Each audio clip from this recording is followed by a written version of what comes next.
आज हम बात करने वाले हैं स्टेट गवर्नमेंट के बारे में। स्टेट गवर्नमेंट यानी कि राज्य सरकार के बारे में।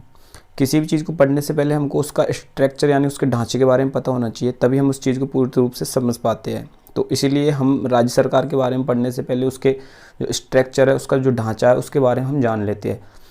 तो आज हम सिर्फ इसमें इतनी सी बात करेंगे जो राज्य सरकार वो किन किन पार्टों में बटी हुई है और किस प्रकार से हमारे यहाँ पर कार्य करती है।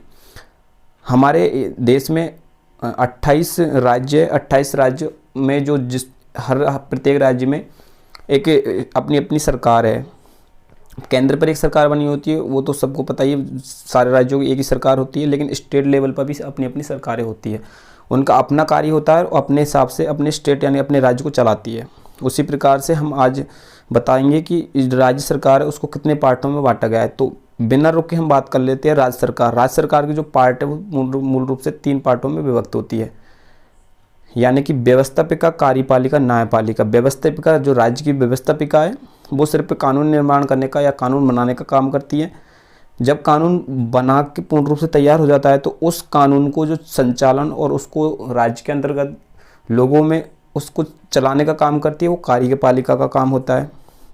तो बेसिक रूप से हम इस बात को समझ सकते हैं, जो व्यवस्थापिका है जो अपना कानून बनाती है, कानून बनाने के बाद में उस कानून को लागू करने का काम करती है कार्यपालिका। यदि उस कानून का उल्लंघन कर रहा है या उस कानून को हमारे राज्य में कोई मान नहीं रहा है या उसके विपरीत जा रहा है तो उसके ऊपर कार्यवाही की जाती है। कार्यवाही करने का काम जो काम है वो न्यायपालिका करती है।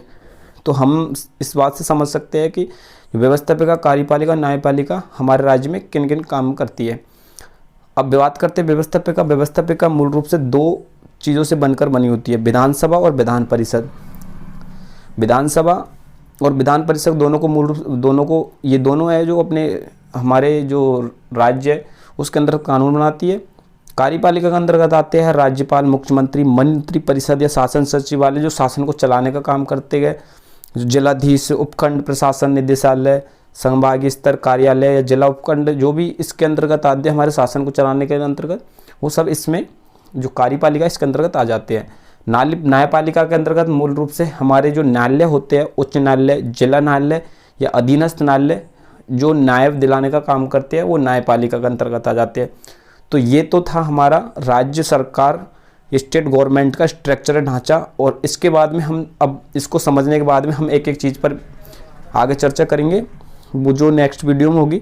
जैसे व्यवस्थापिका है उसमें विधानसभा, विधान परिषद के बारे में पढ़ेंगे, कार्यपालिका में उसमें राज्यपाल, मुख्यमंत्री के बारे में पढ़ेंगे, मंत्री परिषद है उसके बारे में पढ़ेंगे, और न्यायपालिका उसमें उच्च न्यायालय, जिला न्यायालय या अधीनस्थ जो भी न्यायालय है उनके बारे में आगे नेक्स्ट वीडियो में चर्चा करेंगे।